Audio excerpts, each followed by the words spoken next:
নেতা বদলায়, দল বদলায়, জন্ম নেয় নতুন দল, কিন্তু সাধারণ মানুষের ভাগ্য কি আসলে বদলায়? আশ্বাস আর প্রতিশ্রুতির ভিড়ে আমরা খুঁজব বাস্তবতার প্রতিফলন। আমাদের কাজ প্রশ্ন করা, দেশ ও মানুষের স্বার্থে প্রশ্ন আমরা করেই যাব। থাকবে মত ও ভিন্ন মতের শ্রদ্ধা। স্টার নিউজের কড়া আলাপে আজকে আপনাদের সাথে আমি ফারাবী হাফিজ। পরিচয় করে দিই, আজকে আলোচক হিসেবে যারা রয়েছেন রাজনৈতিক বিশ্লেষক আব্দুল নূর তুষার, রয়েছেন এনসিপির সংসদ সদস্য আব্দুল্লাহ আল আমিন, এবং সবশেষ রয়েছেন বিএনপির সংসদ সদস্য আখতারুজ্জামান বাচ্চু। আপনাদের তিনজনকে স্বাগত জানাচ্ছি আজকের আমাদের কড়া আলাপে। কড়া আলাপ আজকে কড়াই করতে চাই, যদিও ঈদের সময় ঘনিয়ে আসছে এবং আজকে সবে কদরের মহিমান্বিত রাত, সুতরাং যদি একটু ঠান্ডা হয়ে যায় মাঝে মাঝে আপনারা কড়া করে নিয়েন। তো আজকে আমরা পার্লামেন্টের আলোচনা দিয়ে শুরু করতে চাই। তুষার ভাই, আপনাকে দিয়ে শুরু করি। ত্রয়োদশ জাতীয় সংসদের প্রথম অধিবেশন চলবে আগামী 30 এপ্রিল পর্যন্ত। রাষ্ট্রপতির ভাষণের সময় সংসদ অধিবেশন থেকে বিরোধী দল ওয়াকআউট করলো, কিন্তু তার ভাষণের ওপরে 50 ঘন্টা সংসদে আলোচনায় অংশ নেবে বিরোধী দল। এটাকে আপনি কিভাবে দেখেন? এটা হচ্ছে 1 নম্বর প্রশ্ন। এর সাথে একটু জুড়ে দেই যে বিরোধী দল রাষ্ট্রপতির ভাষণের সময় ওয়াকআউট করলেও সংসদীয় কর্মকাণ্ডে কার্যকর অংশগ্রহণে দায়িত্বশীলতার পরিচয় কি আসলে দিচ্ছে কিনা, সেটিও আপনার কাছে প্রশ্ন। প্রথম দিন তারা দায়িত্বশীলতার পরিচয় দেয় নাই, তাদের আরেকটু দায়িত্বশীল হলে ভালো হতো। তবে আমার কাছে একটা প্রশ্ন, কিংবা আমি খুবই কিউরিয়াস জানতে, কৌতূহলী, যে ভাষণ তারা শোনে নাই সেই ভাষণের উপর আলোচনা কি পত্রিকা দেখে কিংবা ভাষণের যে এক্সার্প্ট আছে বা ভাষণের যে রিটেন ভার্সন আছে সেইটা দেখে করবে? এটা আমার খুবই জানার ইচ্ছা। যদি তাই হয়ে থাকে তাহলে তো কারোই ভাষণ শোনার দরকার নেই, বাড়িতে লিখিত ভাষণ পড়ে টড়ে ভালো করে পড়াশোনা করে কোচিং সেন্টার, অনেকেরই এই বিরোধী দলে কোচিং সেন্টার চালানোর অভিজ্ঞতা আছে, তো তারা ভালো করে কোচিং করে এসে তারপরে যদি কথা বলে, এটা কি আসলে সংসদীয় রীতিতে আছে কিনা, এটা আমার খুবই জানার ইচ্ছা। ফলে সংসদীয় রীতিতে একটা জিনিস কিন্তু আছে, যে টেবিলে যা উপস্থাপিত হয়, অর্থাৎ রাষ্ট্রপতির ভাষণ বলেন, অন্য সদস্যের প্রশ্নের উত্তর বলেন, সমস্ত কিছু টেবিলে যা উপস্থাপিত হয় বিধি অনুযায়ী সেটা কিন্তু পঠিত হিসেবে গণ্য হয়। হ্যাঁ, তা হয়, কিন্তু যেটা শোনার কথা আপনি শোনেনই নাই, সেটাই তো আমি বললাম যে পঠিত করে আলোচনা হবে। এইভাবেই কি আলোচনাটা করতে বিরোধী দল চেয়েছিল, নাকি শুনে তারা আলোচনা করবেন সেটা তারা চেয়েছিলেন? যদি পঠিত বলেই টেবিলের মধ্যে যা আছে গণ্য করে তারা আলোচনা করতে চান, তাহলে আর সবসময় সবার কথা শোনার দরকার কি? তারা একদিন যাবেন, আরেকদিন যাবেন না, একদিন শুনবেন না, আরেকদিন পঠিত করে নেবেন বা পত্রিকা থেকে দেখে নেবেন বা সামনে যেটা আছে পড়ে নেবেন। আমি মনে করি সংসদে উপস্থিতিটাই সংসদ সদস্যের প্রাথমিক দায়িত্ব। তিনি সেখানে উপস্থিত হবেন, শুনবেন, মনোযোগী হবেন, এবং তারপরে তিনি তার কথা বলবেন, এবং তার কথা থেকে আমরা চিন্তার খোরাক পাবো, আমরা দিক নির্দেশনা পাবো, আমরা নতুন কোনো তথ্য আমরা পাবো, অথবা আমরা তার যে মেধা, দক্ষতা এবং তার যে কমিটমেন্ট টু দেয়ার ভোটার্স, সেটা আমরা পাবো। তো সেটা আমি মনে করছি প্রথম দিন আসলে খুব একটা আমার কাছে দৃশ্যমান হয় না, এই কারণে যে তারা প্রেসিডেন্টের ভাষণ শুনবেন না, খুবই ভালো কথা, সেটা তো তারা শুনতে চান নাই, কিন্তু তারা জাতীয় সঙ্গীত শুনতে পান নাই, এইটা বলেছেন। একই সংসদে কিছু লোক শুনতে পেয়ে দাঁড়িয়েছে আর কিছু লোক শুনতে পেয়ে দাঁড়ায় নাই, কিন্তু যারা দাঁড়ায় নাই তারা প্রায় সকলেই বিরোধী দলেরই সদস্য। মানে জাতীয় সঙ্গীত কি বিরোধী দলে থাকার কারণে শুনতে পান নাই কিনা, এইটা আমার খুবই জানার ইচ্ছা। কারণ তারা বলেছেন এখানে দুই দলেরই সদস্য আছে, আমরা শুনবো, তারা শুনতে পেলেন না কেন, এটা আমার খুবই জানার ইচ্ছা। কারণ যে হেডফোনের ছবি আমি দেখেছি, এটা হচ্ছে শিওর, আমার ধারণা আপনার এখানেও এটা পাওয়া যাবে, এটা খুবই প্রফেশনাল হেডফোন। আচ্ছা, আমার আইডিয়া নাই। হ্যাঁ, তো সে এত প্রফেশনাল হেডফোন, আবার দামিটা, এক একটার দাম 20,000-এর উপরে, আরো বেশি। তো এরকম হেডফোন কানে দেওয়ার পরেও শুনতে পেলেন না, আমি এটা নিয়ে খুবই চিন্তিত যে জাতীয় সঙ্গীত শুনতে পান নাই, আবার এক অংশ শুনেছেন। আপনার চিন্তা কি নিয়ে? এটা ইচ্ছা করে শোনেন নাই, যেহেতু বিরোধী দল হিসেবে প্রধান দল হচ্ছে জামাত, সেই কারণেই আপনার চিন্তাটা বেশি? না না না, কেন জাতীয় সঙ্গীত বাজবে কিন্তু সংসদ সদস্য দাঁড়াবেন না? যেখানে সিনেমা হলে সিনেমা দেখার এটা বাজলে পরে সিনেমা হলে দর্শকরা দাঁড়িয়ে যায়, তো তাদের তো সংসদ সদস্যের মতো জ্ঞান বুদ্ধি নাই, তারা তো জনগণের ভোট নিয়ে সিনেমা হলে ঢুকে না, তারা দাঁড়ায়, কিন্তু সংসদ সদস্যরা দাঁড়ান নাই অনেকেই। এটা আমাকে খুবই পীড়িত করেছে, আমি দুঃখ পেয়েছি। আচ্ছা, আমাদের সংসদ সদস্য এনসিপির আব্দুল্লাহ আল আমিন, আপনি ছিলেন প্রথম দিন, ওই দিন ছিলেন, রাষ্ট্রপতির ভাষণের সময় ছিলেন। দুটি প্রশ্ন আপনার কাছেও।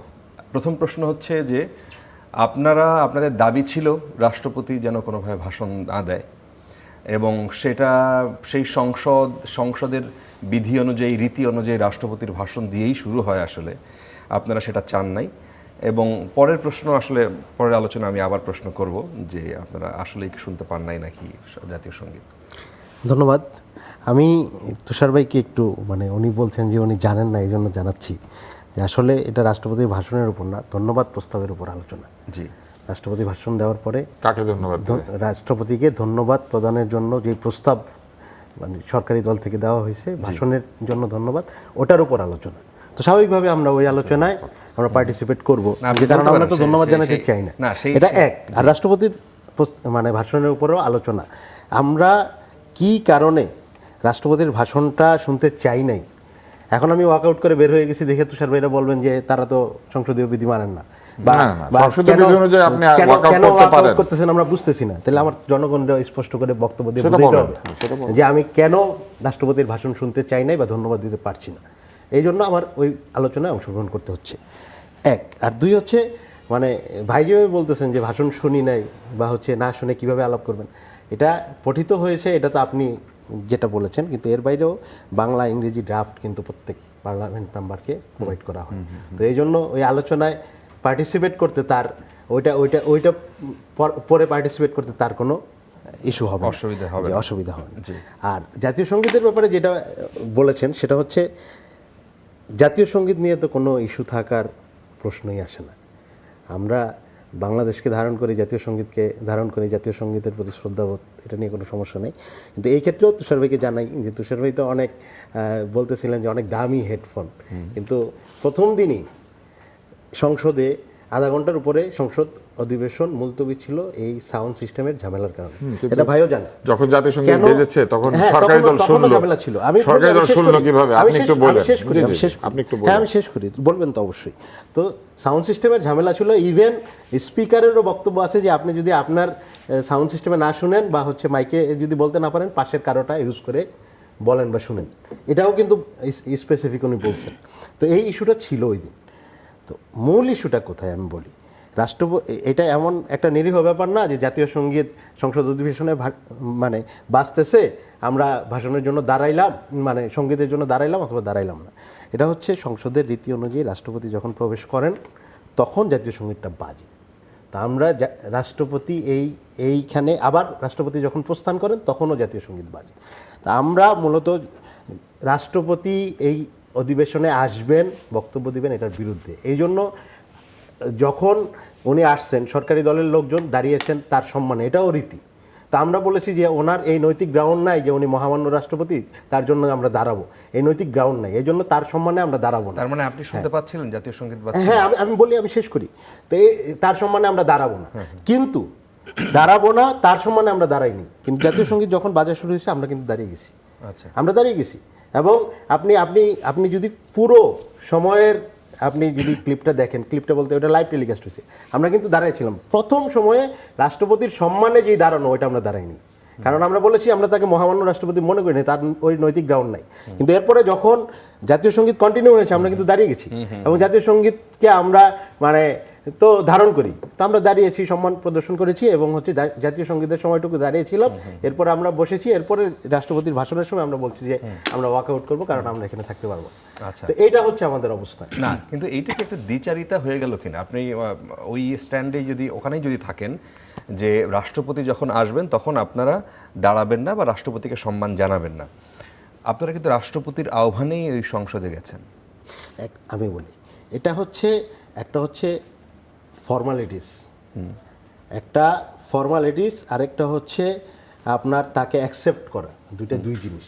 আমাদের এখন আপনি যদি গণতান্ত্রিক প্রক্রিয়ায় ইলেকশন হয়েছে, তো স্বাভাবিকভাবে আমার কিছু ফর্মালিটিস মানতে হচ্ছে। আমি যেটা এই গত 1.5 বছরেও আমাদের অনেক ফর্মালিটিস করা হয়েছে যেগুলো আমাদের ন্যাচারাল প্রক্রিয়া ছিল না, কিন্তু ফর্মালিটিস হিসেবে আমার ওটা মেনে নিতে হয়েছে। কিন্তু পাবলিক স্পেয়ারে আমি তো তাকে রাষ্ট্রপতি হিসেবে আমি মনে করি সে ফ্যাসিস্ট শাসনের অংশ, তাকে আমি মহামান্য রাষ্ট্রপতি মনে করি না। এখন তাকে যদি অ্যাকসেপ্টেড করা হয় পাবলিক স্পেয়ারে, তাকে যদি সব জায়গায় না অন্যান্য রাষ্ট্রপতির মতো মহামান্য রাষ্ট্রপতির মর্যাদা দেওয়া হয়, আমরা তো এটার সাথে একমত নই। এই জন্য আমরা বলেছি যে তাকে মহামান্য রাষ্ট্রপতি হিসেবে তাকে যেই ধরনের অ্যাড্রেস করা হচ্ছে, পাবলিক স্পেয়ারে নিয়ে আসা হচ্ছে, বক্তব্য দেওয়া হচ্ছে, রেগুলারিটিজের মধ্যে নিয়ে আসা হচ্ছে, আমরা এটার সাথে একমত নই।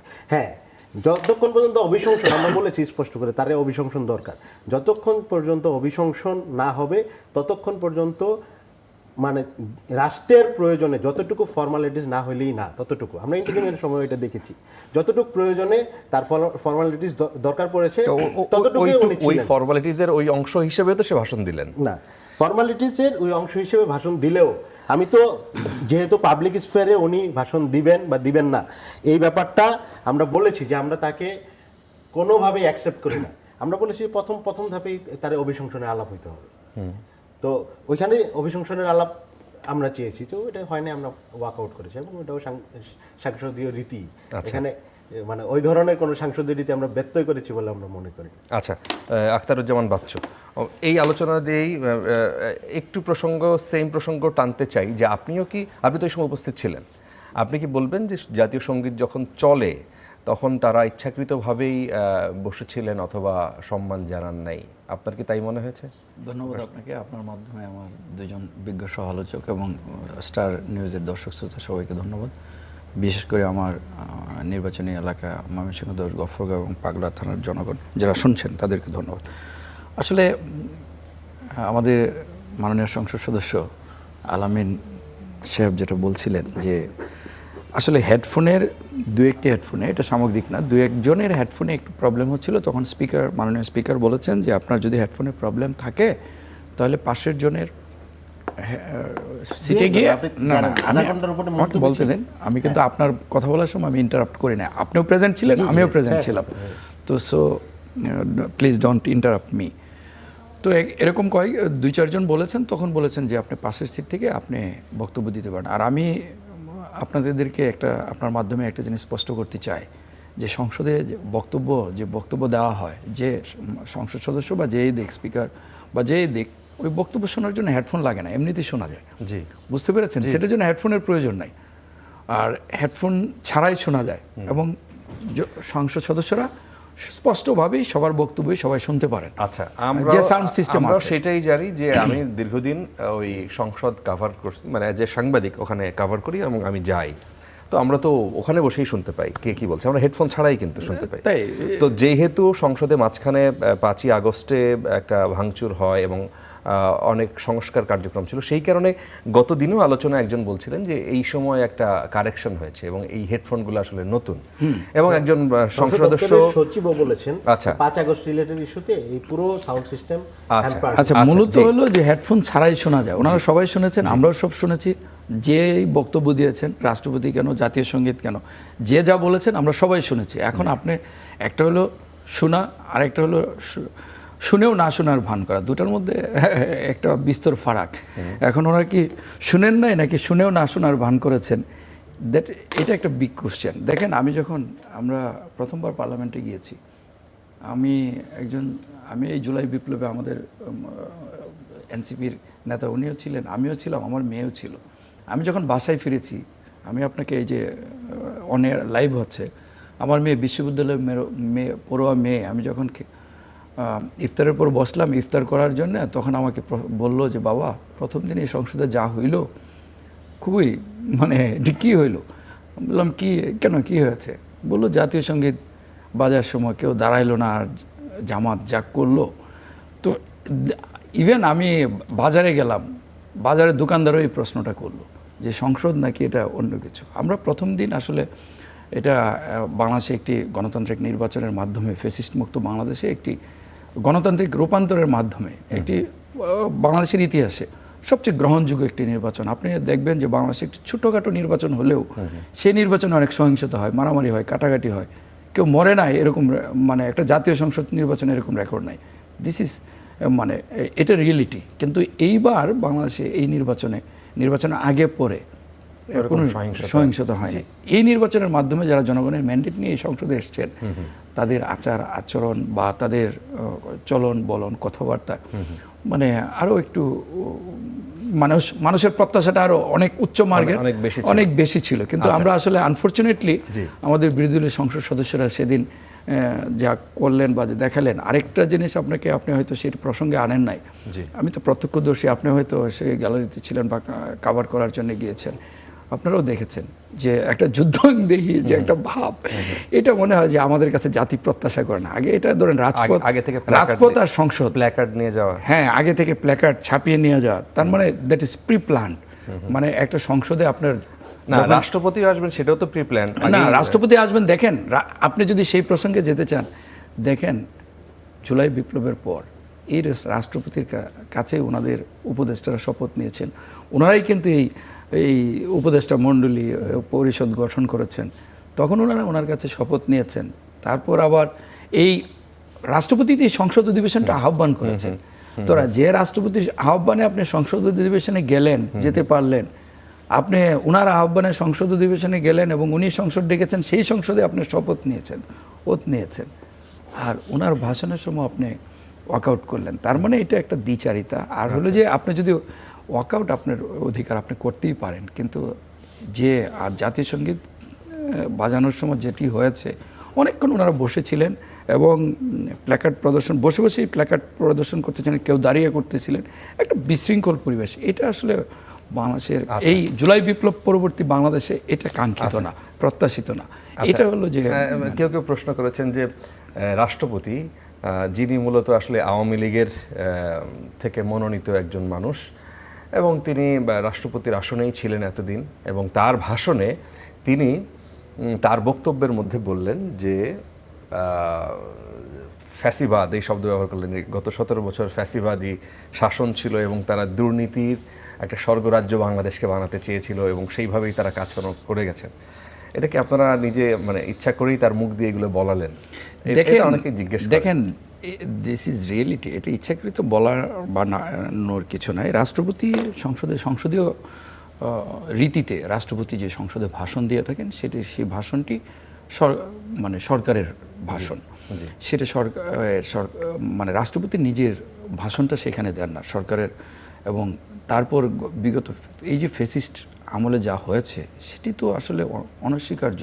এদেশের মানুষ সেটি যদি রাষ্ট্রপতির মুখে বা যদি না বলেন, তাহলে মানুষের জনপ্রত্যাশা পূরণ হবে না। আর হলো যে এটা তো বাস্তবতা, যে রাষ্ট্রপতি, এটা তো প্রেসিডেন্সিয়াল গভর্নমেন্ট না, সংসদীয় গণতন্ত্রে রাষ্ট্রপতি যে ভাষণটা দিয়ে থাকেন সেটি সরকারের বক্তব্য, সরকার সেই হিসাবে আপনি এটা এক অর্থে বলতে পারেন। তবে এটা বাস্তবতাও, রাষ্ট্রপতি হয়তো উনি বাস্তবতাটা উপলব্ধি করেছেন। জুলাই বিপ্লব পরবর্তী সময়ে উনি যে মহান সংসদে, সার্বভৌম সংসদে ভাষণ দিতে যাবেন, সেখানে যদি জনপ্রত্যাশা পূরণ না হয়, যদি উনি বিগত ফ্যাসিস্ট আমলের যে রক্তস্নাত বিপ্লবের মধ্য দিয়ে যে সংসদে যারা সংসদ সদস্যবৃন্দ আছেন এবং যারা শপথ নিয়েছেন একটি দেশ গড়ার প্রত্যয় নিয়ে, তাদের সেই পরিকল্পনা যদি উনি না বলেন, তাহলে হয়তো জনরোষে পড়তে পারেন। সেই কারণে উনি বিগত ফ্যাসিস্ট আমলের, আমি সংসদে দ্বিতীয় দিন যে বক্তব্য দিচ্ছি সেটাও বলেছি, মহামান্য রাষ্ট্রপতিকে আমি ধন্যবাদ জানাচ্ছি এই অর্থে যে উনি বিগত ফ্যাসিস্ট আমলের যে দুর্নীতি, লুটপাট এবং যত ধরনের অপকর্মের ফিরিস্তি দিয়েছেন, এবং বর্তমান সরকারের দেশ গড়ার যে পরিকল্পনা, সেটার কিছুটা বিবরণ দিয়েছেন। আচ্ছা, সেজন্য আমরা আসবো। তুষার ভাই, একটা জিনিস, মানে সংসদ অধিবেশন যখন শুরু হয়, আপনি যে কিছু একটা অ্যাড করতে চেয়েছিলেন, ওটা অ্যাড করবেন, একসাথে বলবেন। আচ্ছা, একসাথে বলবেন। স্পিকার নির্বাচন নিয়ে, যেহেতু সাংবিধানিক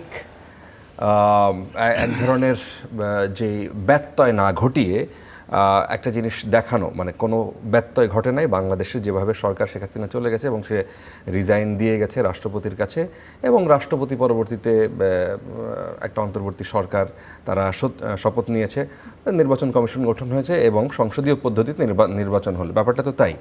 সেইখানে স্পিকার কিন্তু আগের, তার স্পিকারের ভূমিকাটা এখন পর্যন্ত মানে আপনি আইনের মানুষ না, হয়তো ধারণা থেকেই বলবেন যে স্পিকার শিরিন শারমিন চৌধুরী আগে যিনি ছিলেন আওয়ামী লীগের সময়, তিনি নাই, কিন্তু তার অবর্তমানে তিনি তো রিজাইনও দেন নাই।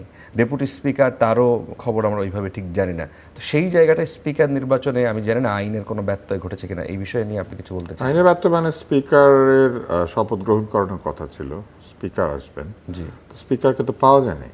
স্পিকার কোথায় আছেন সেটা কেউ নির্দিষ্ট করে বলে নাই, স্পিকার নিজেও তার অবস্থান কাউকে জানান নাই।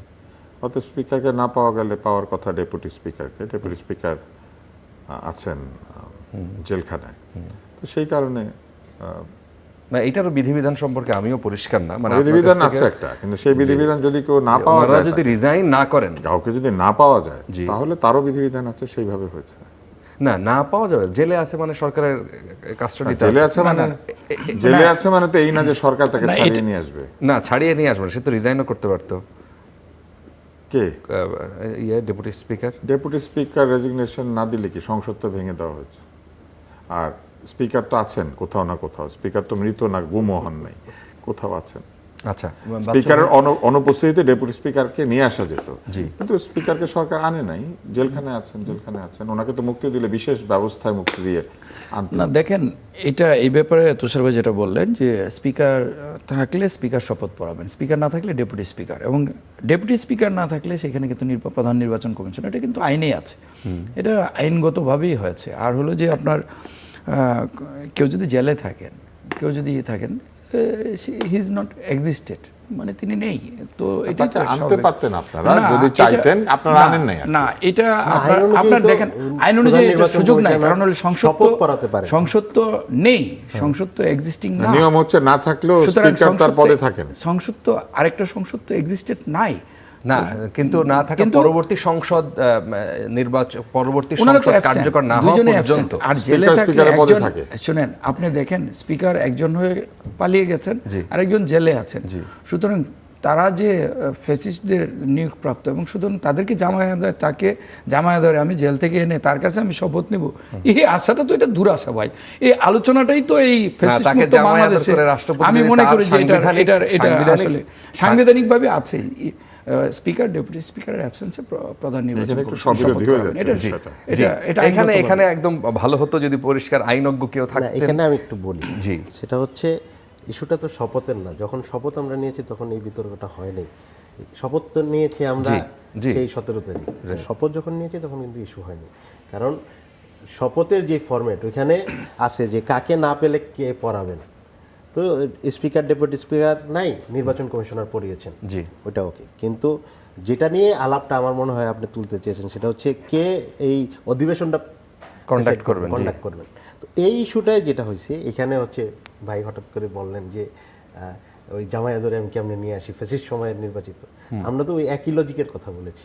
আমরা বলছি যে এইটা যেমন আপনার কনস্টিটিউশনের ইস্যুর কে আপনি কি বলা যায় যে কনস্টিটিউশনে নাই, তারপরে আপনার মনে হয়েছে যে এটা এই সিচুয়েশনে দরকার, না, এটা কনস্টিটিউশনে আছে।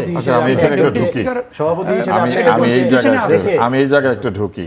প্রথম বিষয় হচ্ছে স্পিকার পরবর্তী সংসদ না হওয়া পর্যন্ত স্পিকারই থাকে, কিন্তু সেই স্পিকারকে পাওয়া যাচ্ছে না। ডেপুটি স্পিকার জেলখানে আছেন, তাকে মুক্তি দিতে গেলে বিশেষ ব্যবস্থায় মুক্তি দিয়ে নিয়ে এসে তার কাছে শপথ নিতে হতো। শুধু শপথ নেওয়ার জন্য সরকারি দল বা যে কোনো কর্তৃপক্ষই তাকে আনার প্রয়োজন অনুভব করেন নাই, কারণ তৃতীয় ধাপ তাদের হাতে আছে, প্রধান নির্বাচন কমিশনের, সেই জন্য সেটা নিয়ে ফেলেছেন। ফলে শপথের ইস্যুটা ওইখানে শেষ হয়েছে। আর সংসদ সদস্য যেটা বলেছেন, সংসদ সদস্য যেটা বলেছেন আপনি আসেন, সেটা হচ্ছে যে প্রথম অধিবেশনে সভাপতিত্ব কে করবে? প্রথম অধিবেশনে এই দুজন না থাকলে পরে সভাপতিত্ব কে করবে? নতুন স্পিকার নির্বাচিত করে তাকে সভাপতিত্ব করতে দেওয়া হয়েছে। হ্যাঁ, এতে কোনো অসুবিধা হয় নাই, কারণ স্পিকার নাই আর ডেপুটি স্পিকার জেলখানায়। একই কারণে, যে কারণে উনি শপথ গ্রহণের জন্য আসতে পারেন নাই, শপথ নেওয়ানোর জন্য, সে একই কারণে সভাপতিত্ব করতে আসতে পারেন নাই। এটা নিয়ে টেলিভিশনে জটিলতা তৈরি করলে টিআরপি বাড়ে, এছাড়া কিছু লাভ নেই। কিন্তু অবশ্যই এই জায়গায় একটা স্ববিরোধী যুক্তি হয়েছে, সেটা হচ্ছে যে ফ্যাসিবাদ তাকে নির্বাচিত করেছে স্পিকার, সেই কারণে তাকে আনি নাই। তাহলে একই ঘটনা ঘটবে প্রেসিডেন্টের বেলায়ও, তাহলে প্রেসিডেন্ট কেন আসলো? এটা সে রাইটফুলি পয়েন্ট করেছে। কিন্তু এখানেও স্ববিরোধিতা হচ্ছে। তাদের দুজন উপদেষ্টা, একজন যিনি তাদের দলের সভাপতি, তিনি যখন শপথ নিয়েছিলেন সেদিন ফ্যাসিবাদের কাছে শপথ নিতে তাদের খারাপ লাগে নাই, সেদিন মনে হয়েছে শপথ নেওয়াইলে উনি ভালো। অথবা খারাপ লেগেছে না, খারাপ লাগলে সেদিন আপনার ঢুকেন না, এখন আপনি ঢুকেন না। আমি যখন শোনেন, দুইটাই পাবলিক, আপনি আসেন, আমাকে শেষ করতে দেন। আপনি তখন বলেছেন আপনি এখানে কথা বলেন। প্রেসিডেন্ট যখনই কোনো কিছু করেন, এটা পাবলিক স্ফিয়ার, কেননা প্রেসিডেন্ট একজন পাবলিক তাহলে প্রেসিডেন্ট কি প্রেসিডেন্ট বলেন যে আমাদের পাবলিক স্পেয়ারে ইন্টারনেট উনি মাঝখানে কথা আচ্ছা, বলেন, আচ্ছা। ওনারা বলতে বলেন, আচ্ছা, ওনারা সংসদে এটা আচ্ছা, করেন, আচ্ছা, শেষ ওনারা করি, সংসদে এটা শেষ করি, করেন। তারপরে ওনারা সংসদে এটা করে, একটু পরে প্ল্যাকার্ড বের করতে পারে। আসেন আমরা নিয়ে আসেন আমার জানি ধারণা। না, আসেন আমরা কথা বলা বলি। যায় না, ওই দিন তো আমরা প্রথমে আমরা- দেখি নাই যে আচ্ছা, ওনারা আমরা নিয়ে কথা আসছেন, বলি। কিন্তু আচ্ছা, পরে না আমরা বের হয়েছে। আমরা কথা বলি। সেটা হচ্ছে যে উনি যখন শপথ গ্রহণ করিয়েছেন তখন ওনারা যেটা নিয়ে ব্যস্ত হয়েছিলেন সেটা হচ্ছে শপথের পিছনে বঙ্গবন্ধুর ছবি ঝুলবে নাকি ঝুলবে না, এইটা নিয়ে তারা ব্যস্ত হয়েছিলেন। কিন্তু এটা তারা বলেন নাই যে আওয়ামী লীগের নির্বাচিত প্রেসিডেন্টের কাছে আমরা শপথ নিব না। ততক্ষণ পর্যন্ত উনি ভালো ছিলেন। 133টা অধ্যাদেশ জারি করা হয়েছে। ওই অধ্যাদেশগুলির মধ্যে যেহেতু অনেক ধরনের অধ্যাদেশ তাদের ইচ্ছা অনুযায়ী হয়েছে, প্রায় সবগুলাই, অতএব তারা সেখানেও বলেন নাই অবৈধ প্রেসিডেন্ট কেন অধ্যাদেশ সাইন করে। তার মধ্যে সবচেয়ে অধ্যাদেশ কোনটা? গণভোটের যে জুলাই আদেশ, সেটা কে সাইন করেছেন? রাষ্ট্রপতি। প্রেসিডেন্ট। এই অবৈধ রাষ্ট্রপতি এত অবৈধ যে তাকে চেহারা পর্যন্ত তারা সহ্য করতে পারে না, কিন্তু সাইন করলে এটা সহ্য করে। ওই যে পঠিত হইলে ঠিক আছে, হ্যাঁ, না হলে ঠিক নাই। এইবার আসেন, উনি ওখানে ঢুকেছেন, জাতীয় সংগীতের সময় ওনারা যে দাঁড়ান নাই, হান্নান মাসুদ বলেছেন যে তারা শুনতে পান নাই। আমি ওইটাকে ধরে নিচ্ছি, কারণ হান্নান মাসুদ তো একজন অত্যন্ত গুরুত্বপূর্ণ নেতা। কিন্তু আপনি এই জায়গাটা চিন্তা করে দেখেন, তার অভিশংসন তারা চায়। অভিশংসনের যে নিয়ম আছে সেই নিয়মের মধ্যে কোথায় আছে যে ওনার নির্বাচন পদ্ধতি নিয়ে আপত্তি থাকলে তাকে অভিশংসন করা যাবে? অভিশংসনের সুনির্দিষ্ট নিয়ম আছে কেন কাউকে অভিশংসন করা যায়। আর অভিশংসন করতে ইচ্ছা করলে 2/3 সংখ্যাগরিষ্ঠতা পেয়ে আপনারা এসে অভিশংসন করে দিতেন, ইমপিচ করতেন, কিন্তু ইমপিচমেন্টের সময় তো বলতে হবে ওনাকে কেন অভিশংসন করা হচ্ছে। এবার তারা ধন্যবাদ, শুরুতে দেখেন আমাকে একটা উত্তর দিয়েছিলেন, ধন্যবাদ প্রস্তাবের নিয়ে আমরা আলোচনা করব। যে জিনিস আপনি শোনেন নাই সেই জিনিসের ধন্যবাদ ঠিক হলো না ভুল হলো আপনি কিভাবে বুঝবেন? বলে আমরা শুনি না, আমরা পড়েছি। তো পড়িয়া আমরা এই ধন্যবাদ প্রস্তাব নিয়ে আলোচনা করবো। তাহলে এটাও তো ওনারা পারেন, ধন্যবাদ প্রস্তাবে সরকার কি কি বলবে এটা ওনারা পড়বেন, শুনবেন না, ওনারা সংসদের বাইরে থাকলেন, পরে পড়ে টরে এসে উত্তর দিলেন। মূল বিষয় হচ্ছে ধন্যবাদ প্রস্তাবটা কাকে? রাষ্ট্রপতি। রাষ্ট্রপতিকে। কেন? ওনার ভাষণের জন্য। ওনার ভাষণটা কে তৈরি করে দিয়েছে? সরকার তৈরি করে দিয়েছে। সরকারের তৈরি করা ধন্যবাদ প্রস্তাব ভাষণে আবার সরকার ধন্যবাদও দেয়। এই কাণ্ডটা কে করেছেন? শেখ হাসিনা। শেখ হাসিনা কি করেছিলেন? আব্দুর রহমান বিশ্বাস বক্তৃতা দিবে, ফলে যদি উল্টাপাল্টা বলে এই জন্য আইন বানিয়ে ফেলেছিল শুরুতেই যে প্রেসিডেন্টের লিখিত বক্তৃতা মন্ত্রী পরিষদ অনুমোদন করবে। তাহলে মন্ত্রী পরিষদ হচ্ছে প্রেসিডেন্টের বক্তৃতার সম্পাদক মন্ডলী, তারা ভালো করে দেখে দেয় কোনটা বলবে কোনটা বলবে না, আদতে লিখেই দেয়। তো অতএব বিএনপির অবস্থাটা চিন্তা করেন, এখন ওই আইনের কারণে নিজেদের লিখে দেওয়া প্রস্তাবকেই নিজেদেরকে ধন্যবাদ দিতে হচ্ছে, কারণ আইন ওইটা করেছে। এবং এই কাণ্ডটা আওয়ামী লীগও করতো, নিজেদের লিখে দেওয়া প্রস্তাবই তারা ধন্যবাদ দিত, কিন্তু তাতে তাদের খুব একটা খারাপ লাগতো না, কারণ প্রেসিডেন্টও তো তারাই বানিয়েছে, অতএব তারা এটা নিয়ে মন খারাপ করতো না। এখন আপনি অবস্থাটা দেখেন, এখন অবস্থা হচ্ছে প্রেসিডেন্ট রেখে গিয়েছেন শেখ হাসিনা এবং তার সরকার, কিন্তু প্রেসিডেন্ট সাংবিধানিকভাবে যা করা দরকার সবকিছুই করেছেন।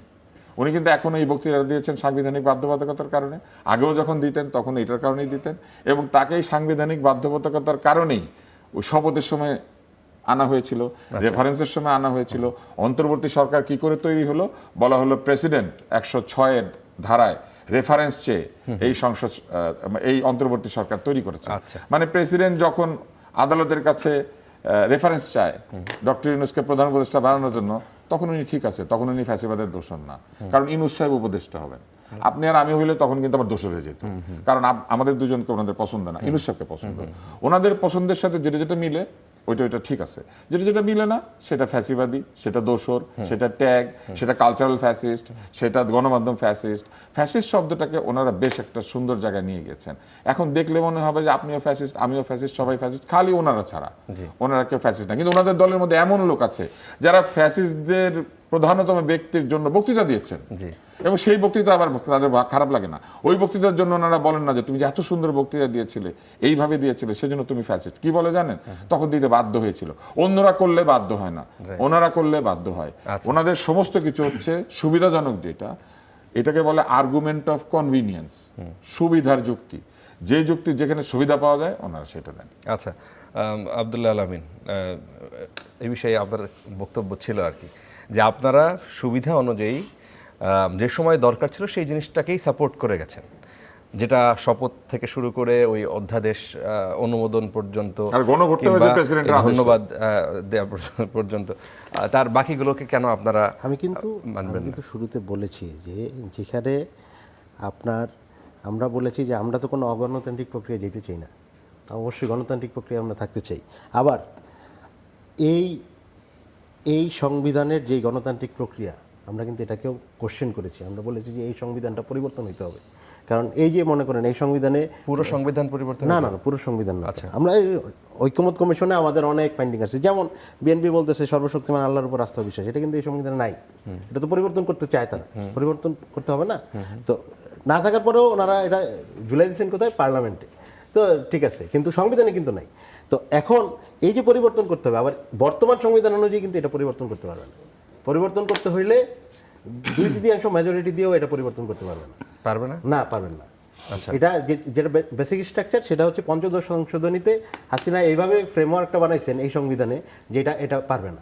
তো পঞ্চদশ সংশোধনীর একটা পার্ট, যেটা তত্ত্বাবধায়ক সরকার, ওইটা বাতিল হয়েছে, কিন্তু এই ফরম্যাটটা তো আছে। তার মানে বর্তমান ওনারা যেই সংবিধান সংশোধনের কথা বলে, বর্তমান সংশোধনী মানে বর্তমান সংবিধানেই কিন্তু এটা অনেক ক্ষেত্রে পসিবল না।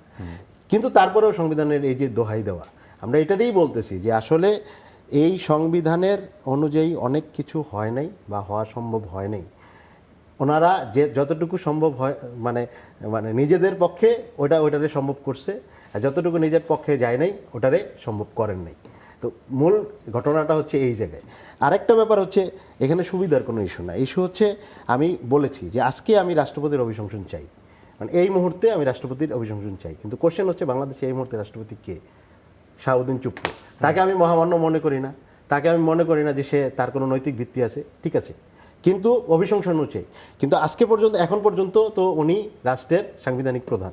তো এখন যদি একটা ল বা একটা অর্ডিন্যান্স, এখন তো সংসদ আছে, অর্ডিন্যান্স জারি হবে না, কিন্তু যদি কোনো ল তার স্বাক্ষরিত হইতে হয়, তাহলে তো অবশ্যই সাংবিধানিকভাবে বা গণতান্ত্রিক প্রক্রিয়া যদি আমি এনকারেজ করি, আমি তো রাষ্ট্রপতিরা হঠাৎ করে মানে ছুঁড়ে ফেলতে পারবো না, ধাক্কা দিয়ে দিতে পারবো না, আমি তো একটা সাংবিধানিক প্রক্রিয়ায় যেতে হবে। তো যাইতে হইলে আমার কিন্তু যতক্ষণ তাকে আমি না সরাইতে পারছি, তার যে ফর্মাল ওয়ার্ক ওইটার মধ্যে তারে আমার তো রাষ্ট্র পরিচালনা করতে হবে, তো আমি কিন্তু ফর্মাল ওয়ার্কে তারে রাখবো। কিন্তু আমার যেটা কোশ্চেন সেটা হচ্ছে গণ অভ্যুত্থানের পরে পাবলিক স্ফেয়ারে মহামান্য রাষ্ট্রপতি হিসেবে তাকে যেই এনকারেজ করা, তাকে যে নিয়ে আসা, যেমন ভাই বলছেন যে পাবলিক স্ফেয়ারে তো উনি ছিলেন না, উনি নিজেই বলছেন যে আমার পাবলিক স্ফেয়ারে আসতে দেয়নি, উনি নিজে বলতেছেন, মিডিয়ায় বলেছেন যে ইন্টারিম আমাকে আসতে দেয়নি। তো এই যে আসতে দেয়নি, ওটা হচ্ছে জনগণের অভিপ্রায় ছিল, আমরা মনে করি আমাদের অভিপ্রায় ছিল।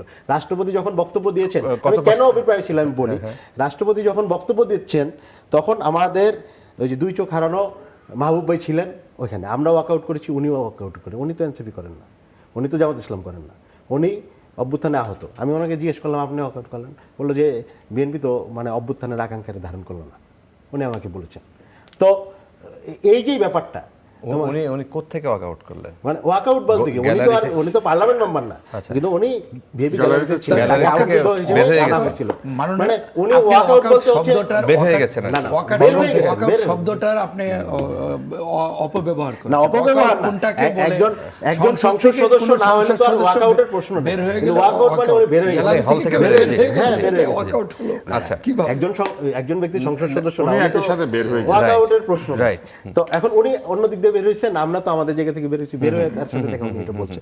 তো আমার বক্তব্য কিন্তু আমাদের এইখানে আমরা বলেছি যে যতক্ষণ পর্যন্ত তাকে অভিশংসন হবে না, রাষ্ট্রীয় ফর্মালিটির কাজে যদি তাকে দরকার পড়ে ওইখানে ফর্মালিটি উনি পালন করতে পারেন হয়তোবা, কিন্তু ওনার এই লজিক নাই, উনি কন্টিনিউ করবেন, পাবলিক স্ফেয়ারে থাকবেন, বক্তব্য দিবেন অ্যাজ এ মহামান্য রাষ্ট্রপতি। অন্য রাষ্ট্রপতিরা যেই ধরনের অবস্থান, সুযোগ সুবিধা এবং হচ্ছে যেই ধরনের পাবলিক অ্যাকসেপ্টেন্স পায়, ওটারে আমরা মনে করি না যে তার ওটা আছে। মহামান্য রাষ্ট্রপতি শপথ নেওয়ালো সেটা পাবলিক স্ফিয়ারের কাজ না, সংসদ ওটা সদস্য ফর্মালিটিস বলতেছি আমরা, ওটা আইনি উনি বাধ্যবাধকতা আসছেন করে তো, বলতেছি। উনি এসে শপথ পড়িয়েছেন, Right. এমন তো না যে উনি লিখে আদেশ করে পাঠিয়ে দিয়েছেন। ওনাকে পাবলিক স্ফেয়ারে আসতে দেন ওনাকে নাই, উনি জামাতে নিজে নামাজ বলছেন পড়তে না। দেন নাই এবং পাবলিক স্ফেয়ারে আসতে দেয় নাই, সেটা তো অন্যায় করেছে, উনি এটা বলেছেন। আচ্ছা। যেটা অন্যায় হয়েছে, বিএনপি সেটা ন্যায় করেছে, ওনাকে আসতে দিয়েছে। উনি তো বলেছেন অন্যায় না, হয়েছিল, অন্যায় করেনি। তার আচ্ছা, মানে। অন্যায় হয়েছিল, ওনাকে এটা নামাজ public-এর পড়তে দেয় নাই। অভিপ্রায়। আপনি আমরা বলেন কোন মুসলমানকে নামাজ পড়তে বাধা দেয়, ঈদগাতে যেতে বাধা দেয়, এটা আছে নাকি? এটা জনগণের জনগণের অভিপ্রায়, আপনি ঈদগাতে যেতে পারবেন না? মুসলমানের অধিকার আছে যে কোনো ঈদগাতে যেতে পারবেন। জনগণের অভিপ্রায় কি হাসিনা এখন ওপেন ঘুরবে বাংলাদেশে? উনি যদি ঈদগাতে যেতে চায়, উনি যদি না, হাসিনা এখন ওপেন ঘুরবে? এগুলো হচ্ছে, এগুলাকে কি বলে জানেন? এগুলাকে বলে হচ্ছে বেসিক্যালি ফ্যালাসিয়াস যুক্তি। এখানে উনি হাসিনাকে ডেকে আনছে, হাসিনা এখানে আলোচনার বস্তুই না। 1 2 হচ্ছে শেখ হাসিনা কি নামাজ পড়তে ঈদগাহে যাবেন? আমি ঈদগাহের কথা বলেছি। একজন মুসলিম পুরুষ ঈদগাহে নামাজ পড়তে যাবেন, উনি সেখানে এন্টাইটেলড, উনি কি বন্দী ছিলেন? উনি কি জেলখানায় আবদ্ধ ছিলেন? উনি কি এমন ছিলেন যে ওনার নামাজ পড়তে যেতে কেউ বাধা দিতে পারে? আপনি বাংলাদেশে যেখানে নামাজ পড়তে যেতে চান, একজন মুসলিম পুরুষকে আপনাকে সেখানে নামাজ পড়তে যেতে দিতে হবে। ওনারা বাধা দিচ্ছেন। অবশ্য উনি ইন্টারভিউতে বলেছেন যে তিনি কাইন্ড অফ বন্দী ছিলেন। না, যদি বন্দী থেকে থাকেন তাহলে তাকে বন্দী যারা করেছিল তাদেরকে জবাব দিতে হবে। এই বন্দী কারা করেছিল? বন্দী করেছিল ইউনূসের সরকার। ইউনূস সাহেব সেটা জবাব দিবেন। কিন্তু এটার সাথে হাসিনার কি মজাটা কি জানেন? একজন বলল, ভাই আমি এখানে ঢোকার অধিকার রাখি, আপনি দরজাটা বন্ধ করে দিলেন, বললেন না আপনি অধিকার রাখেন না। তারপর উনি বললেন না দেখেন আইনে আছে। তখন আপনি এখানে ঢুকতে পারেন বলে কি একজন খুনিও এখানে ঢুকতে পারবে? এটা কোনো কথা? মানে ওনার সাথে হাসিনার তুলনা কেন হবে? আচ্ছা, শেখ হাসিনা তুলনা হবে একই গভর্নমেন্টের প্রধানমন্ত্রী এবং রাষ্ট্রপতি, অবশ্যই তুলনা হবে। উনি প্রধানমন্ত্রী নাই। না না, অবশ্যই ইনি সিটিং একই গভর্নমেন্টের প্রধানমন্ত্রী রাষ্ট্রপতি। যিনি ইনি সিটিং গভর্নমেন্টের রাষ্ট্রপতি। হইছেন। দেখেন এই ধরনের যুক্তি বুদ্ধি নিয়ে সংসদ পর্যন্ত লোকে যেতে পারছে। আচ্ছা। আপনি আমাকে একটা জিনিস বলেন, একটা লোক এখানে নাই, সে কনভিক্টেড, একবার বলছে যে স্পিকার আসতে পারে নাই কারণ কি শুধু জেলখানে আছে, আর উনি কনভিক্টেড হয়েছেন, ওনার বিচারও হয়েছে, ওনার একটা সাজাও হয়েছে, এবং উনি বাংলাদেশে নাই। কিন্তু প্রেসিডেন্টের কথা বলার সাথে সাথে বলে কি তাহলে উনি ফিরতে পারবে? এটা হচ্ছে তাদের সব জায়গাতে এই তরকারি হলুদের মতো কিংবা তরকারিতে আলুর মতো, কিছু যেখানেই পারবে না সেখানে এসে বলে তাহলে কি আপনি মনে করেন শেখ হাসিনাকে এখন ফেরত আনা দরকার? আচ্ছা। সব জায়গাতে এই কথাটা আসবে, সব জায়গাতে আসবে। তার মানে কি আপনি মনে করেন শেখ হাসিনা এখানে যেতে পারবে? আচ্ছা, আখতারুজ্জামান বাচ্চু, আপনি যেন কি যুক্ত করতে চেয়েছিলেন, তারপরে আমরা অন্য প্রশ্ন। দেখেন, এই জন্যই বাংলাদেশকে বলা হয় যে সম্ভব অসম্ভবের দেশ। দেখেন, আপনি আমার সাথে কথা বলতে চাইলেন, আমি আপনার কথা শুনতেই চাইলাম না, কিন্তু তারপর আবার আপনি আমাকে কি বলতে চাইলেন, আরেকজন আমি প্রস্তাব পাঠালাম আরেকজনকে দিয়ে যে আমি 50 ঘন্টা সেটা নিয়ে আলোচনা করব। বিষয়টা হাস্যকর হলো না? আমাদের বিরোধী দলীয় যারা সংসদ সদস্যবৃন্দ আছেন ওনারা যে আচরণ করেছেন প্রথম দিন, একটা রং মেসেজ গেছে বাংলাদেশে। আসলে সেটা আসলে কাঙ্ক্ষিত না। তারপরে আবার মানে ওনারা 50 ঘন্টা আলোচনা করার প্রস্তাব দিচ্ছেন। তো যাই হোক, মানে আর ওনারা যদি সংবিধানে ধরেন রাষ্ট্রপতিকে ওনারা শপথ নিয়েছেন, ওনার সংসদ অধিবেশন ডেকেছেন, ওনার সব কিছু করেছেন, এর আগে ওনাদের উপদেষ্টারা শপথ নিয়েছেন, সব তখন সব ঠিক, এখন ব্যাঠিক। আচ্ছা ঠিক আছে ভাই, ব্যাঠিক হলে এখন তো সংসদ আছে, তখন তো সংসদ ছিল না। আপনারা সংসদ সদস্য হিসেবে শপথ নিয়েছেন, এই সংসদে সবকিছু আলোচনার কেন্দ্রবিন্দু সংসদ, নিশ্চয়ই স্বাধীন সার্বভৌম সংসদ। এই সংসদে আপনি সবকিছু আলোচনা করতে পারেন, আপনি আলোচনা করেন। আচ্ছা, আমাদের মাননীয় প্রধানমন্ত্রী তো বলেছেন যে আমরা এই সংসদটাকে সব আলোচনার কেন্দ্রবিন্দু বানাই, যে কোনো বিষয়ে আমরা বিরোধিতার স্বার্থে বিরোধিতা না করে আমরা সবাই গঠনমূলক আলোচনা করে, কনস্ট্রাকটিভ আলোচনা করে দেশটার যেভাবে ভালো হয় সেটা আমরা করি। আলাপ আলোচনার তো সুযোগ ছিল। আপনি যদি ওনারা যদি নোটিশ দিতেন, ওনারা যদি আলাপ করতে চাইতেন যে কোনো বিষয়ে, স্পিকার নিশ্চয়ই যদি তারপর যদি স্পিকার ওনাদেরকে অনুমতি না দিত বা আলোচনার সুযোগ ওনারা যদি না পেতেন, তখন ওনারা এগুলি মানে করলে তাও একটা শোভা পেত। আচ্ছা, কিন্তু বিষয়টা হলো যে সব মানে সাংবিধানিক বা সংসদীয় রীতিনীতি অন্য প্রসঙ্গে চলে যেতে চাই। বিধিবিধানের বাইরে গিয়ে প্রায় ওনারা এগুলি 40 মিনিটে এই আলোচনায় ছিলাম। আপনি একটু বলবেন যে আমরা দেখলাম যে যতগুলো সিটি কর্পোরেশন ছিল সেখানে প্রশাসক নিয়োগ দেওয়া হলো। গতকাল যেই প্রজ্ঞাপনটা জারি হলো সেখানে 42টি জেলা পরিষদেও দলীয় নেতাদের প্রশাসক হিসেবে নিয়োগ দিয়েছে স্থানীয় সরকার। এখন স্থানীয় সরকার এসব প্রতিষ্ঠানকে বিএনপি নেতাদের পুনর্বাসন কেন্দ্র কেউ কেউ বলছেন, কি বলবেন এরকম?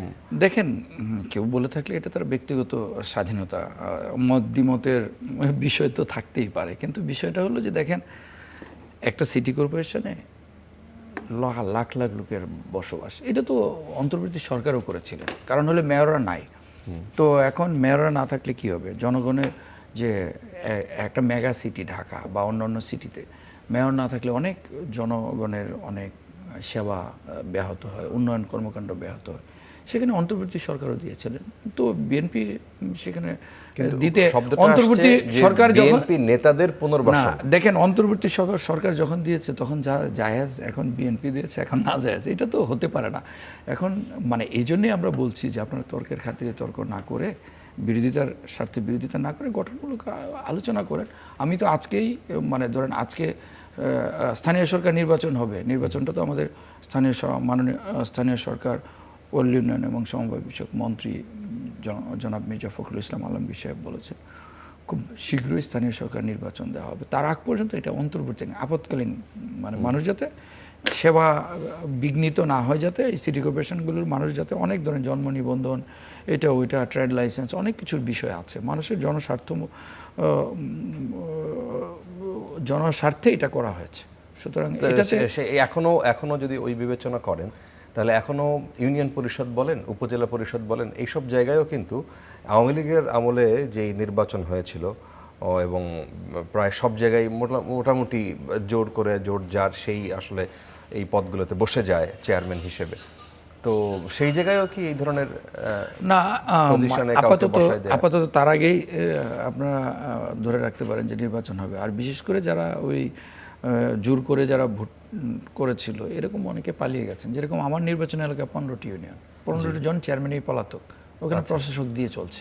অন্তর্বর্তীকালীন সরকার তখনকার সিদ্ধান্ত অনুযায়ী সরকারি কর্মকর্তারা সেখানে তাদের দায়িত্বের পাশাপাশি অতিরিক্ত দায়িত্ব হিসেবে প্রশাসকের দায়িত্ব পালন করছে। আচ্ছা, সুতরাং সেটা যখন ঠিক, এখন যেখানে সারা দেশে এরকম অন্তর্বর্তী সরকারের আমল থেকে চলে আসছে, এখনো কিন্তু আমার এখানে ওই সরকারি কর্মকর্তারাই প্রশাসক। না, ওই হিসাব করে আবার এই প্রশ্নও আসে যে নির্বাচন বিলম্বিত করার একটা সুযোগ বিএনপি নিতে চায় কিনা। দেখেন, আমরা তো সংসদ আছে, সংসদে নির্বাচন যদি বিলম্বিত হয়, বিরোধী দলের সংসদ সদস্যরা সেখানে সংসদে আলাপ আলোচনা করতে পারেন। স্থানীয় সরকার নির্বাচনে ওনারা আলাপ আলোচনার মাধ্যমে একটা যৌক্তিক সময়ের মধ্যে আমরা এই নির্বাচনটা আমরা করব। আর বিএনপি তো বলেছে যে স্থানীয় সরকার নির্বাচনটা খুব শীঘ্রই করতে চায়। একই প্রশ্ন আলামিন আপনার কাছে, আপনারা এই জিনিসটাকে কিভাবে দেখেন? আমরা বলেছি, আমরা তো অফিসিয়ালিও বলেছিলাম যখন প্রশাসক নিয়োগ হয়েছে, আমরা অফিসিয়ালি বলেছি যে আমরা একটা গণতান্ত্রিক প্রক্রিয়ায় দেশটা যাত্রা করেছে, এইখানে আবার মানে এই ধরনের রাজনৈতিক বিবেচনা প্রশাসক নিয়োগটাকে আমরা মনে করতেছি না ফেয়ার। আমরা মনে করতেছি এখানে গণতান্ত্রিক প্রক্রিয়া নির্বাচনের মাধ্যমে প্রশাসক নিয়োগ হওয়া উচিত। কারণ এতদিন কিন্তু ভাইও বলেছেন, এতদিন কিন্তু জায়গাটা মানে রাজনৈতিক বিবেচনায় ছিল না, এটা এখানে গভর্নমেন্টের অফিসিয়ালদের চলতি দায়িত্বে দিয়ে রাখা হয়েছিল। তো হ্যাঁ, এটা ঠিক যে এখানে পাবলিক নানান ফাংশন, এটারে আরও গতিশীল করতে হবে, কিন্তু এটা নির্বাচনের মাধ্যমে হবে। কিন্তু এখানে যখন প্রশাসক দেওয়া হচ্ছে রাজনৈতিক বিবেচনায়, তখন খুবই স্বাভাবিক এটা হচ্ছে একটা দলের পুনর্বাসন হচ্ছে, নেতাদের, বঞ্চিত নেতাদের, যারা মনোনয়ন বঞ্চিত নেতা বা নির্বাচনে মানে এমপি হিসেবে মনোনয়ন পান নাই, তাদেরকে নানানভাবে পুনর্বাসন করা হচ্ছে। এগুলো আমরা দেখতে এখানে কি আপনাদেরও প্রত্যাশা আছে কিনা যে আপনাদের নেতাদের এখানে রাখা উচিত? না, আমাদের এই প্রত্যাশা তো নাই। আমরা বলেছি যে আমরা গণতান্ত্রিক প্রক্রিয়ায় নির্বাচন হলে অবশ্যই অংশগ্রহণ করব। ঢাকা সিটি কর্পোরেশনের মেয়র এজাজ উনি কি গণতান্ত্রিক প্রক্রিয়ায় নির্বাচিত ছিলেন? আমার একটা প্রশ্ন, ঢাকা সিটি কর্পোরেশনের যে উত্তরে ওনারা যে প্রশাসক দিয়েছিলেন, ওনারা বলতে আমি দিয়েছি, আপনাদের এনসিপি ইন্টারিম গভর্নমেন্ট কি এনসিপি গভর্নমেন্ট? হ্যাঁ, না, আপনাদের এনসিপি স্থানীয় সরকার উপদেষ্টা তো আপনাদের এনসিপির এই ছিল। না, আমাদের এনসিপি ছিল না। না, আসিফ মাহমুদ সজীব ভুঁইয়া কি এনসিপির ছিল? আসিফ মাহমুদ সজীব ভুঁইয়া মানে উপদেষ্টা তো এনসিপি ছিল না। উপদেষ্টা পদ থেকে ছিল না, কিন্তু বৈষম্য বিরোধী আন্দোলনের সেনেতা ছিল এবং সেখান থেকে এনসিপি ছাত্রদের প্রতিনিধি হিসেবে গেছে সরকারে পদত্যাগ করে। পদত্যাগ দুইজন, ইলেকশনের আগে আপনারা দেখছেন দুইজন পদত্যাগ করছেন, একজন এনসিপিতে যোগ দিয়েছেন, আরেকজন দেন নেই। তো যারা ছিলেন তারা যে এনসিপি ছিলেন এরকম না, ছাত্র প্রতিনিধি হিসেবে গিয়েছে। না, তারা কি তাদের খেয়াল খুশি মতন এই প্রশাসক নিয়োগ দেন নাই? তাদের ইচ্ছা মতো যেই মানুষগুলো ধরেন, আমরা মনে করি যে অবশ্যই গণতান্ত্রিকভাবে নির্বাচনের মাধ্যমেই এই স্থানীয় সরকার, শুধু স্থানীয় সরকার না, সকল রাজনৈতিক জনপ্রতিনিধির জায়গায় নির্বাচিত প্রতিনিধি হইতে হবে। ইন্টারিম গভর্নমেন্ট, তার কাছে প্রায়োরিটি ছিল সংসদ নির্বাচন, তো সে সংসদ নির্বাচনে প্রায়োরিটি দিয়েছে। এর আগে সে যেভাবে চালানো পসিবল মনে করছে, কিন্তু আমরা দলীয়ভাবে মনে করি যে কোনো রাজনৈতিক ব্যক্তিকে, তখনও যদি দিয়ে থাকেন রাজনৈতিক ব্যক্তিকে এই ধরনের জনপ্রতিনিধির জায়গায় দেওয়া উচিত না।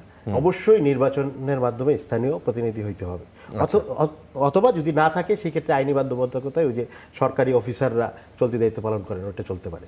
কিন্তু রাজনৈতিক বিবেচনা এভাবে দিলে একজন ডিসি কত জায়গার দায়িত্ব পালন করবে? প্রক্রিয়াটা বাধাগ্রস্ত। একজন ইউনো 200-300 কমিটির সভাপতি। জি, তুষার ভাইয়ের কাছে একই প্রশ্ন, যে এই জায়গায় আসলে সরকার, এই যে ধরেন বিনা ভোটের সরকার বলতে অন্তর্বর্তী সরকারকে, কিংবা এই যে উত্তর সিটি কর্পোরেশনে এজাজ আহমেদের নিয়োগের কথা বললেন, সেইখানে ধরেন যে তাদের সময়টা চলে গেছে, এখন যারা আছে নতুন করে এই যে বিতর্ক উঠছে যে 42 জন প্রশাসককে জেলা প্রশাসনের নিয়োগ দেওয়া হলো, আবার অন্যান্য সিটি কর্পোরেশনের নিয়োগ দেওয়া হলো, এখন এখানে কি করা যেতে পারত? মানে বিএনপির হাতে এখন তাৎক্ষণিক কি সমাধান আছে? তাৎক্ষণিক আসলে সমাধান কিছুই ছিল না। প্রশাসক নিয়োগ দিতে গেলে তারা দুইভাবে নিয়োগ দিতে পারতেন। একটা হলো যে বিএনপি করেন না এরকম লোককেও দিতে পারতেন সমাজের বিভিন্ন অংশ থেকে।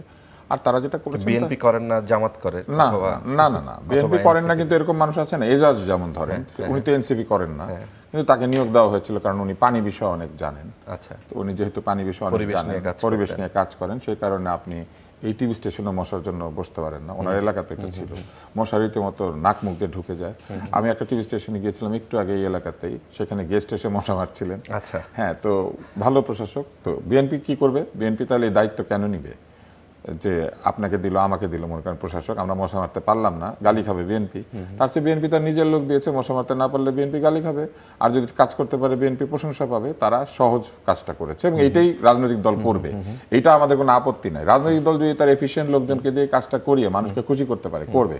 আমার যেখানে প্রশ্ন আছে সেটা হলো যে এই লোকগুলো কি ভবিষ্যতে মেয়র ইলেকশন হলে সেখানে মেয়র ইলেকশন করবে? আমি মনে করি করা উচিত না। কেননা তারা কি করলো? তারা দলের সুবিধা কাজে লাগিয়ে মেয়র পদে বসে কাজ করে লোকজনকে দেখালো, দেখিয়ে সেই সুবিধা নিয়ে তারা মেয়র নির্বাচনে চলে গেল। তাহলে লেভেল প্লেইং ফিল্ড হলো না। কিন্তু তারা যদি আবার উল্টো যুক্তি দেয় না, যে আরেকটা আমি যেহেতু আরেকটা অভিজ্ঞ, যুক্তিটা আপনি দিবেন। আরেকটা যুক্তি হচ্ছে কেন আমি এটা না করি, সেটা হচ্ছে মনে করেন তারা সেখানে গেলেন, নির্বাচনে দাঁড়ালেন, ভালো কাজ করলেও দাঁড়ালেন, না করলেও দাঁড়ালেন, কিন্তু তারা কি করলেন? তারা তখন কি অবস্থায় গেলেন? তারা তখন খলিল সাহেবের মতো হয়ে যাবেন, যে খলিল সাহেব অন্তর্বর্তী সরকারের মধ্যে ছিলেন, কিন্তু তিনি মাত্র 3 ঘন্টা আগে রিজাইন করে একটু পরে আবার তিনি পররাষ্ট্র মন্ত্রী হয়ে গেলেন, মানে মাঝখানে 3 ঘন্টার গ্যাপ। সেরকম নির্বাচনের মনে করেন 15 দিন বা 1 মাস আগে এরা পদত্যাগ করলেন, নির্বাচন করলেন, আবার ফেরত আসলেন, মানে মেয়রই ছিলেন, মেয়রই হলেন। এরকম একটা অবস্থা তৈরি হবে, তখন কিন্তু একটা সমালোচনা হবে। এই সমালোচনা অযথা নেওয়ার দরকার কি? তার চেয়ে বিএনপি এটা প্রশাসক দিক, কোনো অসুবিধা নাই, কিন্তু তারা যদি ভবিষ্যতে কাউকে নির্বাচন করাবে বলে মনে করে, তাহলে তাদেরকে এখনই এই পদে না দিয়ে তাদেরকে নির্বাচনের জন্য প্রস্তুত থাকুক। তারা নির্বাচন করবে অন্য আরেকজনের সঙ্গে, এবং আমরা তাদের অতীত কর্মকাণ্ড বিবেচনা নিয়ে ভোট দিব অথবা দিব না। কিন্তু যদি তারা এখান থেকে নির্বাচনটা করে, তাহলে লেভেল প্লেইং ফিল্ড হবে না। এবার আপনি বলতে পারেন যে বিরুদ্ধে যারা বলছেন তারা কি বলছেন। আর না, বিরুদ্ধে মানে আপনি যে যুক্তিটা দিলেন, বিরুদ্ধে যদি সেই যুক্তি দেয় যে আমি তো এখন একজন প্রশিক্ষিত, একজন অভিজ্ঞ প্রশাসক হয়েছি, এখন আমি অভিজ্ঞ মেয়র হিসেবে দায়িত্ব পালন না, করতে তাহলে তো- চাই, তাহলে তো তো- মানুষ আমাকে এবার আমার হ্যাঁ, তাহলে অভিজ্ঞতা, মনে করেন মানুষ আমাকে এবার ডক্টর ভোট মোহাম্মদ- দিয়ে অথবা না দেখ মানুষের হ্যাঁ, সিদ্ধান্ত। মানে তাহলে হলো ডক্টর মোহাম্মদ ইউনূস ইলেকশনে দাঁড়িয়ে বললেন তাহলে তো আমি একজন অভিজ্ঞ প্রধানমন্ত্রী হয়েছি, সে একাধারে দাঁড়ায়- প্রধানমন্ত্রী হলাম। হ্যাঁ। আমি এটাই বাধা দিতে চাই, আমি মনে করি যে এটা উচিত না। আচ্ছা, অনেক ধন্যবাদ। নতুন শিক্ষামন্ত্রী বাচ্চাদের যে লটারি পদ্ধতিতে যেই, এটা অনেক সমালোচনা এরকম টকশো আলোচনা আমাদের করার পরে আওয়ামী লীগের সময় এই জিনিসটা তারা চালু করে যে বাচ্চাদেরকে এত প্রেশার দেওয়া উচিত না, যে তাকে এত পড়াশোনা করে আবার সেই ক্লাসে ভালো স্কুলে ভর্তি করানোর জন্য তাকে যুদ্ধে নামতে হবে এই বয়স থেকে। সেই বিবেচনা থেকে যে আচ্ছা ঠিক আছে, সব বাচ্চাই সমান, সব মেধা সমান, সুতরাং সবাইকে লটারির মাধ্যমে সুযোগ দেওয়া হোক। সেই জায়গা থেকে নতুন সরকারের মন্ত্রী তিনি আজকে আমরা দেখলাম যে তিনি সিদ্ধান্ত দিয়েছেন যে না, লটারির পদ্ধতি না, মেধার ভিত্তিতেই বাচ্চাদেরকে দেওয়া হবে, মানে ভর্তির সুযোগে দেওয়া হবে। এই বিষয়টাকে মানে আপনি ব্যক্তি হিসেবে বা একজন এমপি হিসেবে আপনি কিভাবে দেখেন? দুটো, এটা আপনার আমি দুইভাবে উত্তর দিতে চাই। একটা হলো যে আপনি ব্যক্তি হিসেবে, আরেকটা হলো যেটা হয়েছে ঘটনাটা। আমি সংসদে উপস্থিত ছিলাম, আমাদের বিরোধী দলীয় সংসদ সদস্য একজন এই ব্যাপারে উনি কয়েকজনই বক্তব্য দিয়েছেন, তারপরে একজন এটা পয়েন্ট আউট করেছেন একদম, যে স্কুলে শিক্ষার মান নেমে গেছে। এটা নিয়ে তো অনেকেই বক্তব্য দিয়েছেন, সরকারি দল বিরোধী দল সবাই দিয়েছেন, আমি নিজেও দিয়েছি। তো এই লটারির বিষয়টা বিরোধী দলের একজন সংসদ সদস্য উত্থাপন করেছেন যে আগে ভর্তির মাধ্যমে, মেধা যাচাইয়ের মাধ্যমে ভর্তি করা হতো, বিগত ফ্যাসিস্ট আমলে এটা লটারির মাধ্যমে করায় ভালো ভালো স্কুলগুলো তাদের ছাত্রদের, মেধাবী ছাত্রদের পাচ্ছে না, সেখানে শিক্ষার মান নিচে নেমে যাচ্ছে। সুতরাং এইটা লটারির মাধ্যমে না করে এটা মেধা যাচাইয়ের মাধ্যমে এটা করা হোক। তারপর ওনার সম্পর্ক প্রশ্নের উত্তরে তখন মাননীয় শিক্ষামন্ত্রী এই বিষয়টি আলাপ আলোচনা যাচাই বাছাই পূর্বক সিদ্ধান্ত নেওয়া হবে বলে সংসদকে অবহিত করেছেন। তারপর এখন উনি সিদ্ধান্ত দিয়েছেন। এখন বিষয়টি হলো যে এটা সংসদে বিরোধী দলীয় সংসদ সদস্য উত্থাপন করেছেন। তো এখন আমাদের হয়ে গেছে কি বুঝছেন, উভয় সংকট। মানে আমরা এখন যে ওনারা ওনারা যা বলবেন সেটা শুনলেও সমস্যা, আবার না শুনলেও সমস্যা। এখন বিএনপি আসতে কাটে যাইতে কাটে, সরকার তো এখনো 1 মাস হয় নাই। এখন ওনারা মানে প্রথম দিনেই তো সংসদের যে অবস্থা 12টা বাজিয়েছেন, এখন মানে আবার ওনাদের এখন আমরা ওভারনাইট তো আসলে বাংলাদেশ চেঞ্জ হয়ে যাবে না। মন্ত্রীর যে সিদ্ধান্ত এখন পর্যন্ত, এটাকে আপনি পজিটিভলি বলবেন, তাই তো? দেখেন, যেহেতু মানে একটা বিষয় বিগত সরকারের আমলে সিদ্ধান্তকে চ্যালেঞ্জ করা হয়েছে সংসদে, যেটি সঠিক না, তখন মাননীয় মন্ত্রী একটা সিদ্ধান্ত দিয়েছেন। তবে সেই সিদ্ধান্তটা যদি আপনার সঠিক না হয়, সেটা তো পরবর্তীতে পরিবর্তন করা যাবে, সেটা নিয়ে আবার আলোচনা করা যাবে। তো ব্যক্তিগতভাবে আমি মনে করি, আপনার সাথে ব্যক্তিগতভাবে আমি মনে করি যে আসলে এই লটারিটা স্বচ্ছতার ভিত্তিতে যদি হয়, তাহলে সেটা আসলে বাচ্চাদের উপর মানে বিশেষ করে নিচের ক্লাসে, ক্লাস 1-এ আমি এটা আসলে ওই অতিরিক্ত প্রেশার বা কঠিন প্রশ্নের মাধ্যমে যাচাই বাছাইয়ের পক্ষে না, কিন্তু উপরের ক্লাসগুলিতে সেটা করা যেতে পারে। আমি ব্যক্তিগতভাবে যদি আমি বলি, আচ্ছা, আমার মতামত। জি আলামিন, আপনি কি যুক্ত করতে চান? আমি মনে করি লটারি পদ্ধতি বাতিল হওয়া যুক্তিযুক্ত। এই কারণে যুক্তিযুক্ত যে আমার মনে হয়েছে যে এই প্রক্রিয়ার চেয়ে যদি মেধার প্রক্রিয়াটা, হ্যাঁ প্রেশারের কথা বলতেছেন, ক্লাস 1-এর বাচ্চাও তো পরীক্ষা দেয়, হ্যাঁ আপনার কোশ্চেনিয়ারটা ওই টাইপের হইলো, যাতে এত প্রেশার ফিল করলো না, কিন্তু একটা মানে মেধার ভিত্তিতেই হওয়া উচিত। শুরু থেকে এই প্র্যাকটিসটা সে শিখে আসলে তার জন্যও ভালো হবে। আর লটারির একটা ব্যাপারটা কি আমরা দেখেছি অতীতে, লটারির জায়গায় ম্যানিপুলেশন অনেক ধরনের। মেধায় হইলে যেটা হয় যে একটা মার্কিংয়ের প্রক্রিয়া থাকে, লটারিতে অনেক ম্যানিপুলেশন হয় না, মানে হ্যাঁ, অবশ্যই সেটা তো আমরা দেখেছি ঢাকার নামি দামি স্কুলগুলিতে ম্যানিপুলেশন হইতে পারে, নামি দামি স্কুলগুলিতে অনেক টাকার বিনিময়ে আমাদের কাছে মনে হয়েছে এগুলো আমরা দেখেছি বিগত আমলে। এখন হলো স্বচ্ছতা, জবাবদিহিতাটা নিশ্চিত করা দরকার, দ্যাট ইজ ইম্পর্টেন্ট। মানে স্যার ভাই, আমরা শেষের দিকে একদম 1 মিনিট সময় পাবো। লটারি চালু করার পেছনে যে যুক্তিগুলি ছিল, তার মধ্যে একটি হচ্ছে যে এই মেধার প্রতিযোগিতার যে বিষয়টি হয়, সেখানে কিন্তু নানান ধরনের ম্যানিপুলেশনের সুযোগ আরও বেড়ে যায়। কারণ আপনি তার খাতা দেখতে পাচ্ছেন না, কয়জন লোক খাতা চ্যালেঞ্জ করতে পারে। ফলে আমরা যদি বলি খাতা দেখে যে এই 100 জনই টিকেছে, 100 জনই টিকেছে, অথবা টিকে নাই। নামি দামি স্কুলগুলিতে 5 লাখ 10 লাখ টাকা দিয়ে সিট বিক্রির অভিযোগ রয়েছে। এলাকার এমপি পর্যন্ত সেই কাজে জড়িয়ে গিয়েছিলেন আওয়ামী লীগের সময়। লটারির পদ্ধতি না, এই লিখিত পরীক্ষার পদ্ধতিতে নামি দামি স্কুলে দেখা যেত যে টিকিয়ে দেওয়ার প্রতিশ্রুতিতে লক্ষ লক্ষ টাকা লেনদেন হয়েছে। তো সেই কারণে লটারি চালু করলে যেটা হয়, লটারি সবার সামনে হয়, অথবা আপনি দেখতে পাচ্ছেন যে আপনার বাচ্চার নাম উঠেছে, আরেকজনের বাচ্চার নাম ওঠে নাই, শেষ। এটা হচ্ছে একটা। দ্বিতীয় হচ্ছে, ওই বয়সে আসলে বাচ্চার মেধা পরীক্ষা করার মতো জায়গায় বাচ্চা পৌঁছায় না। পৃথিবীর অধিকাংশ উন্নত দেশে ওই বয়সে পরীক্ষাই থাকে না, এমনকি ক্লাস 1, 2, 3তেও পরীক্ষা থাকে না। তো এই জায়গাতে ভর্তি পরীক্ষা সহজ করলেও, এত সহজ করলে আবার পরীক্ষার দরকার কি? আর কঠিন করলে যেটা ঘটবে, ভর্তি পরীক্ষার যে কোচিং সেন্টারগুলি সেগুলো আবার জেগে উঠবে এবং প্রচুর কোচিং বাইরে হতে শুরু করবে নামি দামি স্কুলে ভর্তি করিয়ে দেওয়ার প্রতিশ্রুতি দিয়ে। ফলে এইটা জেগে যাওয়ার সম্ভাবনা আছে। আরেকটা বিষয় হয়, বাচ্চা ওই বয়সে পারি নাই এবং পেরেছি, এই বিষয়টা নিয়ে এক ধরনের ট্রমার মধ্যে দিয়েও যায়। অধিকাংশ বাচ্চার বাবা মা অনেক সময় অত সেন্সিটিভ থাকেন না, ইনসেন্সিটিভ প্রচুর বাবা মা আছেন, এবং তারা বাচ্চাকে বকাঝকা করেন, তুই পারলি না কেন, আমার তুই সম্মান ধ্বংস করলে, এইসব বলতে থাকে। আমি নিজের চোখে দেখেছি কোন একটি নামি দামি স্কুলে অঙ্কে বাচ্চা ধরেন 3-4-এ পড়ে, অঙ্কে বাচ্চা কম নম্বর পেয়েছে, পরে মা তাকে 2 গালে চড় দিয়ে বলছে, আমি কেন অঙ্কে পারলাম না। তো আমি ওনাকে জিজ্ঞেস করলাম, আপনি পারেন না মানে? বলে যে আমি এত কষ্ট করেছি ওর পিছনে, এই নম্বরটা আমি পাই। তো এই অবস্থা আমি দেখেছি নিজের চোখে। তো এরকম অবস্থার মধ্যে দিয়ে বাচ্চা যায়। আমি মনে করি যে পরীক্ষা পদ্ধতিকে যদি সহজ করা যায় খুবই ভালো, কোনো আপত্তি নাই, কিন্তু ওই বয়সে মেধার পরীক্ষা করা আসলে পরীক্ষা দেওয়া হয় না। হয় না, লটারি হলে ভালোই হতো, কিন্তু লটারিতে আমি মনে করি আরো একটি বিষয় যুক্ত করা উচিত, ক্যাচমেন্ট এরিয়া। আপনি আপনার ওই স্কুলে পৌঁছানোর এলাকায় না থাকলে আপনি সেখানে ভর্তি হতে পারবেন না। ফলে ভর্তি পরীক্ষাও যদি হয়, তাও আমি মনে করি ক্যাচমেন্ট এরিয়া বা জোন করাটাকে খুবই জরুরি করা উচিত। না হলে ক্যাচমেন্ট এরিয়া কি সরকারি স্কুলের ক্ষেত্রে, সকল স্কুলের ক্ষেত্রে, সব স্কুলের ক্ষেত্রে ক্যাচমেন্ট এরিয়া থাকতে হবে। কারণ থাকলে পরে যেটা ঘটবে সেটা হচ্ছে, মিরপুরের একটা ছাত্রছাত্রী বাসে করে ঝুলে ঝুলে সে কিন্তু কোথায় যায়, নরডেমে আসে, ভিকারুনিস স্কুলে যায়, তাই না? এটা করতে গেলে যে প্রচুর গাড়ি ওখানে যায়, বাস যায়, ট্রাক যায়, মানে একটা চাপ তৈরি হয় অভিমুখে। এটা বন্ধ করতে হবে। স্কুলগুলিকে সেম স্ট্যান্ডার্ডে আনা খুবই জরুরি। স্কুলগুলির যদি মান উন্নত করা যায় এবং ক্যাচমেন্ট এরিয়া অনুযায়ী স্কুলে ছাত্রছাত্রীরা ভর্তি হয়, তাহলে বাবা মায়ের চিন্তা অনেক কমে যায়, খরচ অনেক কমে যায়, শিক্ষার ব্যয় কমে যায়। এই যে এত দূর যেতে হবে, সেই জন্য এতগুলি বই ঘাড়ে নিয়ে যেতে হয়, এটা কমে যায়, অনেক কিছু সহজ হয়ে যায়। অনেক অনেক ধন্যবাদ। আমাদের হাতে সময় শেষ হয়ে আসছে। দর্শক, আজকের কড়া আলাপ এই পর্যন্তই ছিল। অনেক ধন্যবাদ যারা এতক্ষণ আমাদের সাথে ছিল।